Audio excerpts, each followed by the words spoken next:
오늘 성경의 인물들을 평범함에서 위대함으로라는 큰 주제를 가지고 살펴보는 세 번째 시간으로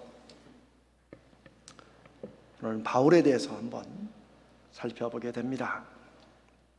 자, 어느 주인이 자기 집에서 기르던 개를 잃어버렸는지 찾는 광고를 냈습니다. 그 광고 내용을 들어보십시오. 개를 찾습니다. 특징: 8살 된 스피츠와 똥개의 잡종. 개 사육장에서 받은 학대로 인해 사람을 무서워함. 온몸에 부스럼으로 군데군데 털이 심하게 빠져 있음. 왼쪽 눈은 맞아서 실명했고 관절염으로 오른쪽 다리를 쩔뚝거림. 개 이름은 해피. 무슨 말인가 이게 굉장히 웃자고 한 말인데 여러분 마스크 써서 안 웃으시니까 제가 좀 걱정이 됩니다만은 웃으시는 분은 제가 설명을 잘 못한 겁니다. 세상 불쌍하기 짝이 없는 개 아닙니까? 그렇죠? 그런데 그 개 이름이 뭐라고요? 해피, 행복하다고. 요즘 아이들 말로 얼마나 웃기지만 슬픈 이야기입니까? 그런데 이 해피라는 개의 모습과 삶이 그 이름과 안 맞는 그것이 혹시 오늘 우리 그리스도인들의 모습은 아닐까 하는 것입니다. 하나님은 이 땅에서 하나님과 함께하는 천국의 맛을 미리 보고 누리라고, 이 땅이 전부가 아니라고, 그러면서 이 땅에서 우리를 하나님의 자녀로 삼아 주셨는데 우리는 하나님의 자녀로 정말 행복하게 살고 있는지, 우리가 예수 믿으라고 사람들에게 전도하는 소리를 혹시 세상 사람들은 앞에서 말한 해피라는 강아지의 느낌으로 우리를 보면서 그렇게 생각하는 것은 아닐지 우리가 한번 돌아봐야 될 것 같습니다. 미국의 존 그린이라는 사람이 이런 말을 했습니다. 잘 들어보십시오. 이 세상에서 가장 큰 낭비는 우리가 될 수 있었던 모습과 현재 우리 자신의 모습 사이에 간격이다. 무슨 말입니까? 하나님의 자녀로서 우리가 이렇게 될 수 있는 그런 약속과 길이 있는데 그것과 하나님의 약속과 현재 우리의 모습과 간격이 크면 클수록 하나님께는 낭비이고 우리에게는 뭐예요? 불행이고 안타까움인 거죠. 그러면 어떻게 해야 됩니까? 프랑스의 유명한 사상가인 폴 발레리가 이런 말을 했습니다. 용기를 내어 그대가 생각하는 대로 살지 않으면 머지않아 그대는 사는 대로 생각하게 될 것이다. 아마 이 말을 한두 번쯤 들으신 분들 아마 많이 계실 겁니다. 폴 발레리의 이 말이 생각하는 대로 살지 않으면 사는 대로 생각하게 된다, 이 말이 한 수년 전에, 한 10여 년쯤 그 전에, 한 7, 8년쯤에 한국에서 엄청난 히트를, 누가 방송에서 이 얘기를 했는지 책으로도 나오고 엄청난 히트를 친 적이 있습니다. 저도 이 말을 너무 좋아해서 이 폴 발레리의 생각하는 대로 살지 않으면 사는 대로 생각하게 된다는 이 말을 저는 조금 바꿔서 믿는 대로 살지 않으면 사는 대로 믿게 된다 라고 제가 볼펜에 새겨가지고 제가 볼펜도 제가 나눠주기도 했습니다. 보라고.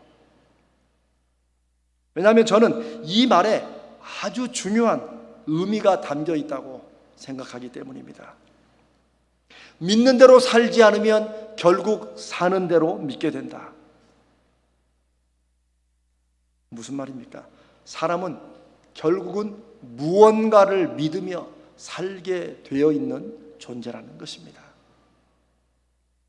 중세신학의 위대한 성인이자 오늘날 소위 우리 기독교, 개신교 신학의 주축이 된 성 어거스틴이 이와 비슷한 말을 했습니다. 인간의 영혼 속에는 빈 공간이 하나 있다.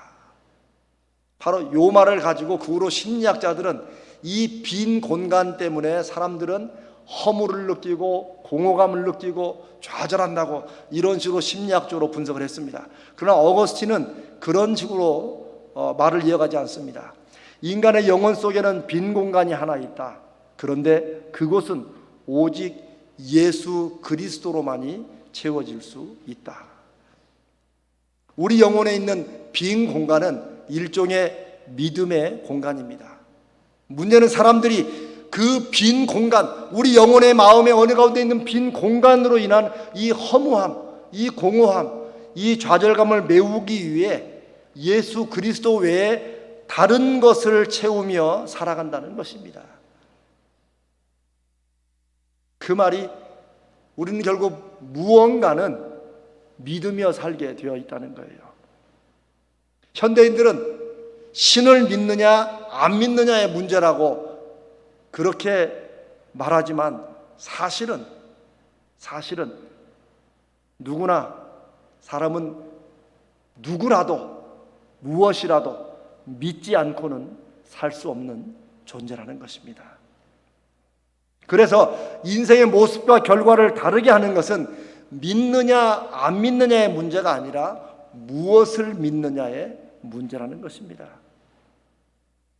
즉 우리가 진짜로 실제로 믿는 게 무엇인가 하는 문제입니다. 여러분, 우리 교회는 안 그렇겠지만 왜 보통 한때만 여자분들이 왜 비싼 백 굉장히 좋아하잖아요. 그렇죠? 그런데 이 백에 이 중국산 짝퉁이 많이 들어올 때가 있었습니다. 근데 이거를 아무리 진짜로 생각하고 다녀도 진짜와 짝퉁을 구별할 때가 있답니다. 비 올 때 요렇게 올라가면 짝퉁, 요렇게 들어가면 진짜. 아무리 자기가 이걸 진짜라고 확신하는 척해도 결국은 알죠. 요렇게 올라갈 때.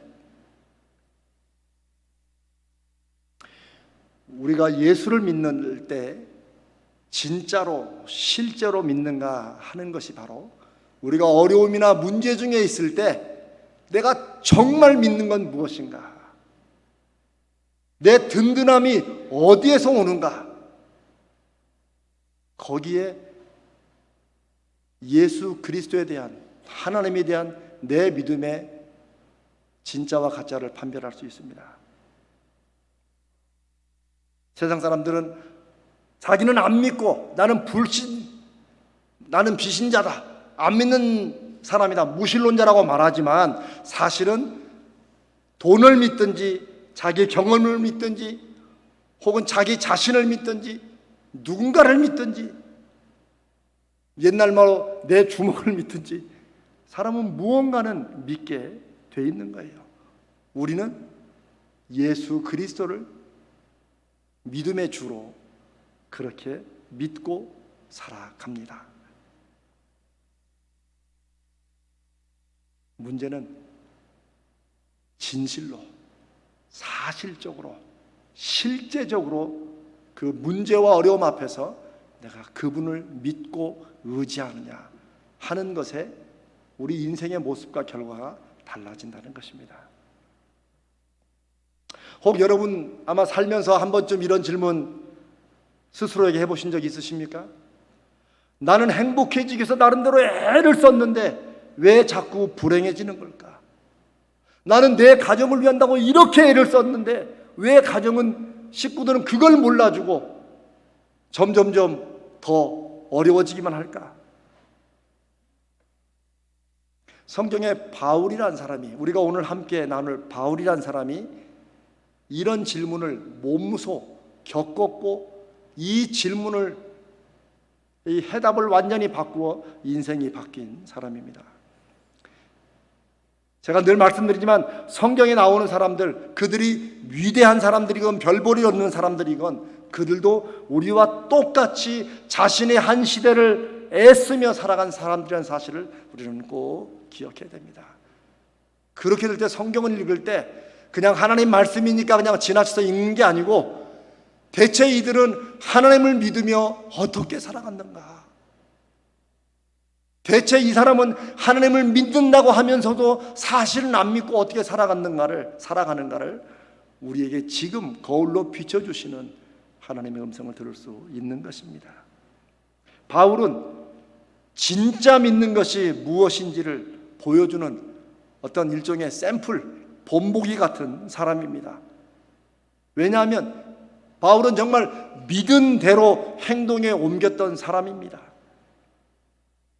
어느 정도냐면 우리가 오늘 읽었던 이 본문에 쭉 보면 유대교의 하나님을 얼마나 철저히 믿고 믿은 만큼 실천했으면 유대교의 하나님이 아닌 예수 믿는 당시에 나사렛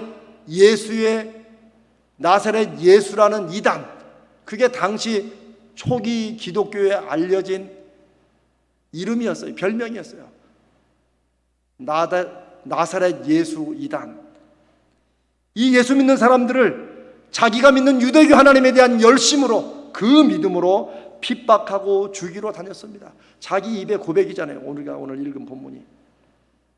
그런데 문제는 유대교의 하나님이 아니라 구약 성경의 하나님을 제대로 만났다면 예언서를 통해서 수없이 약속된 메시아, 그 메시아 예수님을 바울도 유대인들도 만났을 것이라는 사실입니다. 그런데 바울은 구약 성경에서 말씀하시는 하나님보다는 구약 성경을 근본으로 믿는다고 하지만 유대교라고 하는, 그리고 스스로 자랑했던 가말리엘이라고 하는 학파의 열성 추종자였습니다. 그래서 바울은 공회의 막강한 권한을 받아 다메섹, 오늘날 시리아의 수도 다마스커스를 말합니다. 다메섹으로까지 가서 예수 믿는 사람들을 잡으러 가는 중입니다. 그리고 그러는 중에 예수님이 바울에게 나타나 보이십니다. 우리 화면을 한번 볼까요? 오늘은 한번 화면과 함께 봅시다. 화면에 보이십니까?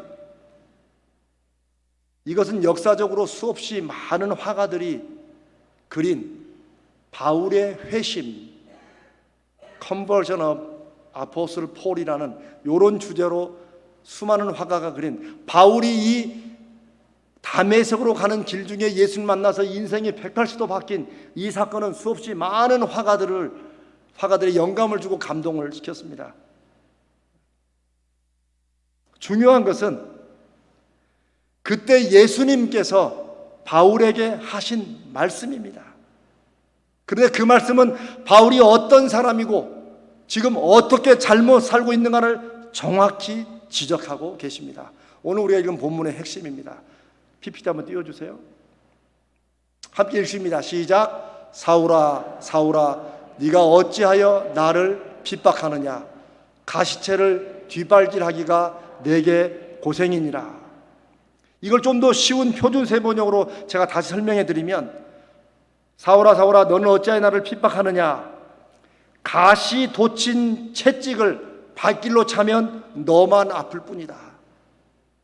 예수님이 바울에게 처음 나타나셔서 하신 말씀이에요. 가시가 삐죽삐죽 나와 있는 그 채찍을 네가 자꾸 발길질을 하면서 왜 이렇게 아플까? 나는 이렇게 열심히 사는데 왜 이렇게 고통스러울까? 라고 네가 지금 하고 있다 라고 예수님이 바울에게, 당시에 사울에게 말씀하신 것입니다. 사울은 자기 나름대로 열심히 믿었고, 왜요? 지금 유대교의 하나님을 너무나 철저히 믿고 그 믿음의 실천으로 예수 믿는 이단들을 죽이러 가는 것입니다. 그런데 정작 그 하나님의 눈에는, 예수 그리스도를 보내신 하나님의 눈에는, 주님의 눈에는 자기 스스로를 괴롭게 하는, 행복하게 산다고 애쓰며 살았지만 사실은 행복이 아니라 불행을 위해 살아가는, 하나님을 위해 산다고 했지만 하나님이 아니라 오히려 하나님을 더 괴롭게 하는 인생을 사는 것이라는 사실을 이 말씀은 너무나도 정확하게 보여주고 있습니다. 그리고 그 다메섹으로 가는 그 길에서 예수님을 만난 사건 이후로 바울의 인생은 대전환을 이루게 됩니다. 여러분 한번 생각해 보십시오. 예수 믿는 사람들을 핍박하고 죽이러 다니던 사람이 갑자기 사람들에게 그 예수가 하나님의 아들이라고, 그 예수를 믿으라고 전도하기 위해서 자신의 목숨을 던진다는 일, 여러분 이해가 되십니까? 이런 극적이고 믿을 수 없는 대반전이 우리 주변에 얼마나 자주 일어날 수 있는 일이겠습니까? 우리가 오늘 읽은 성경 본문은 자기 인생을 180도 바꾼 이 놀랍고도 위대한 사건이 어떻게 일어났는지, 그 예수를 만나기 전에 자기가 얼마나 유대교에 엉뚱하게 열심이었는지, 그리고 그 이후로 그 하나님을 위해서 자기가 어떻게 살고 있는지를 말하고 있는 생생한 증언의 기록입니다. 여러분, 바울의 모습이 좀 궁금하지 않으세요? 자, 우리 한번 화면 한번 더 보십시다. 좀 멀어서 안 보이긴 하지만 여기는 보여. 어둡네. 그래도 대충 가면 좀 센스가 있으십니다. 여러분, 물론 이게 실제 바울이지 않은지는 모르지만 중세 어느 화가가 바울의 초상이라고 그린 것입니다. 역사가들은 말합니다. 기독교가 오늘날 같이 번성하는 데 기초를 놓은 것은 오직 한 사람의 힘, 한 사람의 노력 때문이다. 그리고 그 사람은 바울이다 라고 말합니다. 그 다음 사진 한번 보여주세요. 저긴 지도인데 사도 바울의 전도 여행 지도입니다.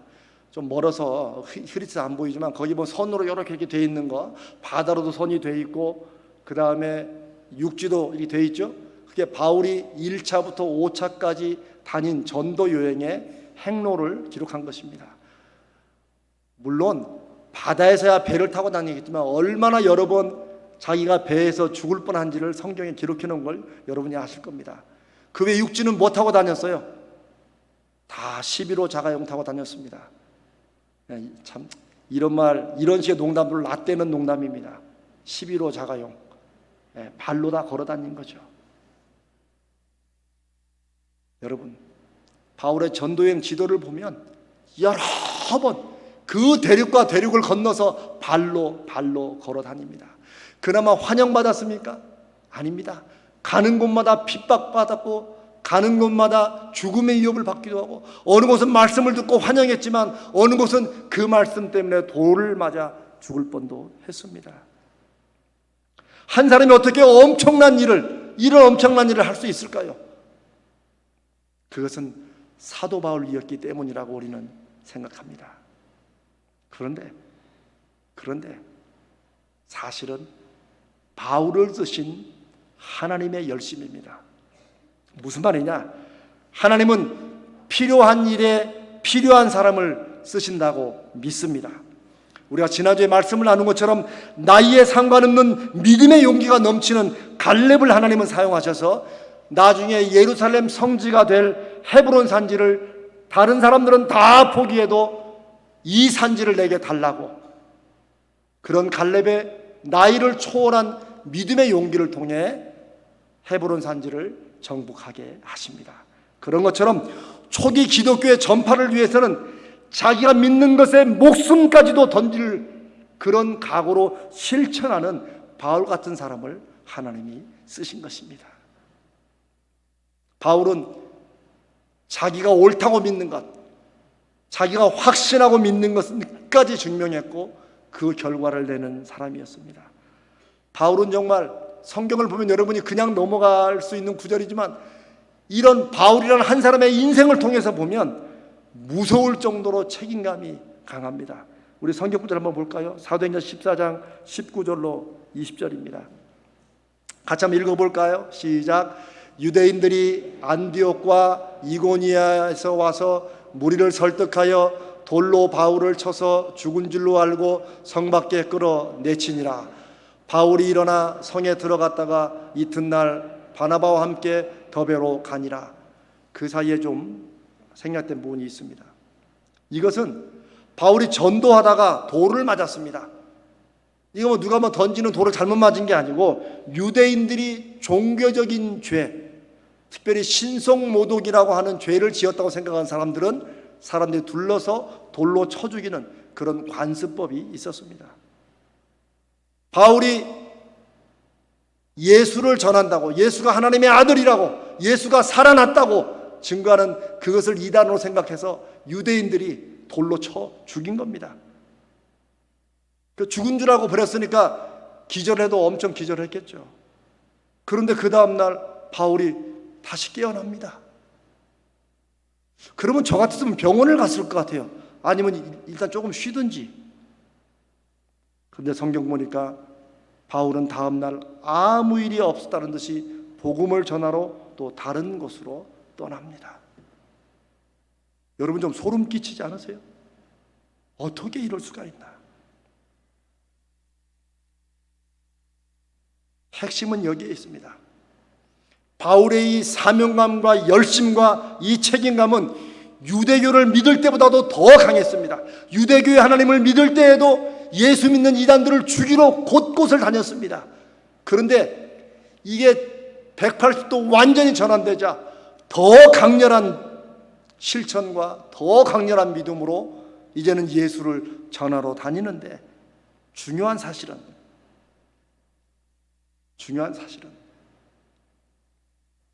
바울은 이제는 자기 인생을 스스로 파멸시키는 눈먼 열심, 눈먼 믿음이 아니었다는 것입니다. 그래서 우리가 아까 읽은 그 말씀, 사도행전 26장 14절, 열심히 네가 살지만 결국 너 스스로를 불행하는 일에 열심을 하고 있다. 네가 하나님을 믿는다고 열심히 하지만 사실은 네가 나를 핍박하고 있다. 바울은 그 말씀을 듣고 예수를 만난 다음에 이제는 바울은 이전보다 더 열심히 믿고 실천했지만 이제는 억지로 하는 의무감도 아니었고 하면 할수록 더 자신이 괴로운 인생이 아니었습니다. 예수를 만난 후에 바울은 맡겨진 일, 그 사명이 얼마나 기쁘고 행복한지 바울이 쓴 편지들마다 뭐라고 되어 있어요? 나의 나된 것은 하나님의 은혜다. 또 하나님은 우리 안에 소원을 두시고 하나님의 뜻을 이루어 가신다. 항상 기뻐하라. 쉬지 말고 기도해라. 범사에 감사하라. 이는 그리스도 예수 안에서 너희를 향하신, 나 바울을 향하신 하나님의 뜻이다. 우리가 알거니와 하나님을 사랑하는 자, 곧 그의 뜻대로 부르심을 입은 자들에게는 모든 것이 합력하여 선을 이룬다. 기뻐하라. 내가 다시 말하노니 기뻐하라. 바울의 인생이 완전히 바뀌었습니다. 믿으려면 제대로 믿어야 됩니다. 그래야 진짜 결과가 나오게 됩니다. 우리 마지막으로 사진 한번 더 보실까요? 이 사진은 바울이 순교당하는 장면을 물론 상상해서 중세 화가가 그린 거지만 이 주케로라는 이 화가는 굉장히 유명한 종교화를 많이 그린 화가입니다. 그 화가가 그린 바울의 순교입니다. 결국 바울은 그 예수를 전하다가 행복하게 전하다가 사람들의 눈에는 저 사람은 어떻게 갑자기 사람이 확 바뀌더니 어떻게 이렇게 불쌍하게 살아? 라고 말할지 모르지만 바울은 자신의 인생이 너무 행복했습니다. 왜냐하면 자신의 믿음 가운데 성령의 역사하심으로 열심 자체가 중요한 게 아니라 무엇을 위한 열심이고 믿음 자체가 중요한 게 아니고 내가 정말 믿는 게 무엇인가를 삶의 열매로 맺은 바울이기 때문입니다. 영어에 아주 유명한 표현이 하나 있습니다. something to die for 라는 말이 있습니다. something to die for. 이게 뭐냐면 죽어도 좋을 만한 그런 일, 목숨을 걸 만한 무언가 일이라는 뜻입니다. 우리는 어차피 한 번 인생을 살게 됩니다. 그런데 그런 인생을 something to die for, 정말 목숨을 걸 만한 어떤 일을 위해서 인생을 산다면 그런 사람의 인생은 행복하고 그리고 값진 인생일 것이라고 저는 믿습니다.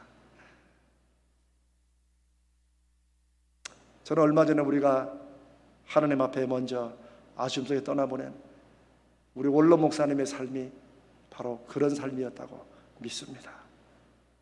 그래서 우리도 그런 믿음으로 이 땅을 살아갈 것을 다시 다짐하는 것입니다. 그런데 사람들은 뭔가 목숨 걸 만한 일을 인생에 발견한다는 것을 이렇게 오해합니다. 어떻게든 그런 일이 좀 잘 만나야 되는데, 그런 일이 좀 생겨야 되는데. 아닙니다. 성경은 그렇게 말하지 않습니다. 인생에 그런 일, 목숨을 걸 만한 일, 내 모든 것을 던질 만한 일을 만나는 것이 아니라 만드는 것이다 고 말합니다.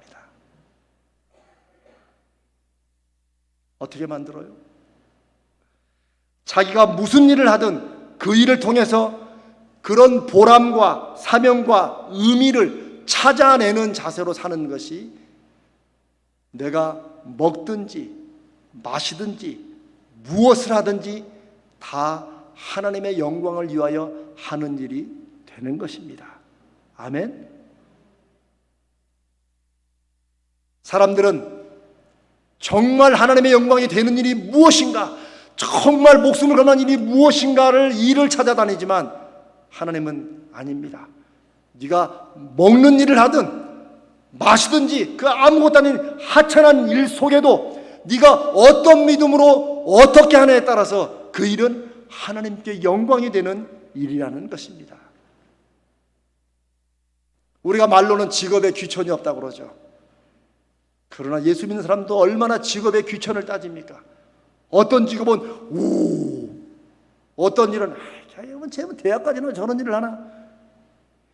만약 예수 믿는 사람들이 먹든지 마시든지 무엇을 하든지 정말 모든 일이 내 믿음으로 하나님을 위해서 하나님을 향해서 하는 그 일은 가치 있는 일이다 라고 우리 예수 믿는 사람만, 이 한국 땅에 기독교인들만 제대로 믿고 살았어도 이 세상에 정말 직업의 귀와 천, 이것이 없어졌을 것입니다.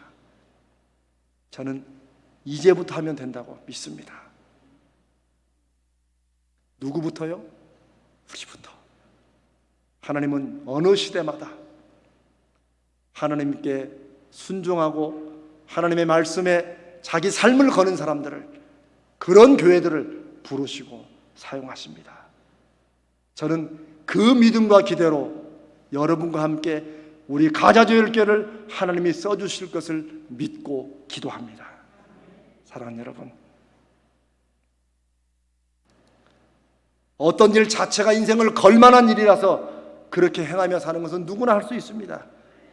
그러나 제가 한 번 더 주님의 이름으로 말씀드립니다. 무슨 일이든지 그 속에서 인생을 걸만한 가치와 의미가 있도록 내가 그 일을 만들어 간다면 그런 일이 바로 믿음이 하는 일입니다.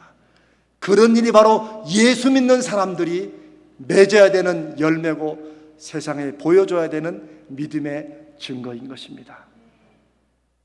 누구나 다 부러워하고 선망의 대상이 되는 일을 붙잡으려고 애쓰지 말고 우리 젊은 청년들에게 주님의 이름으로 부탁드립니다. 그런 일을 찾으려고 하지 말고, 지금은 사람이 몰라줘도 사람들 눈에는 조금 낮은 평가 될지라도 내 안에 살아 역사하시는 예수 그리스도와 그분을 향한 믿음으로 내가 이 일을 세상 누구도 깜짝 놀랄 만한 그런 일로 내가 만들어내리라, 이런 믿음의 각오가 우리 사랑하는 청년들에게, 우리의 자녀들에게, 이 말씀을 듣고 아멘하는 모든 사람들에게 있으시기를 주님의 이름으로 축복합니다. 그런 사람이 진짜 멋진 인생이고 그런 사람이 진짜 예수 믿는 사람입니다. 정말 믿을 때 인생에 사명이 생깁니다. 그리고 믿음의 사명으로 살 때 인생은 정말 행복해질 수 있습니다. 오늘 이 말씀을 통해 바울처럼 진짜 믿음으로 진짜 행복한 인생 사시기를, 그런 결심을 하고 이전을 떠나는 오늘이 되기를 주님의 이름으로 축복합니다. 우리 한번 이 말씀을 생각하면서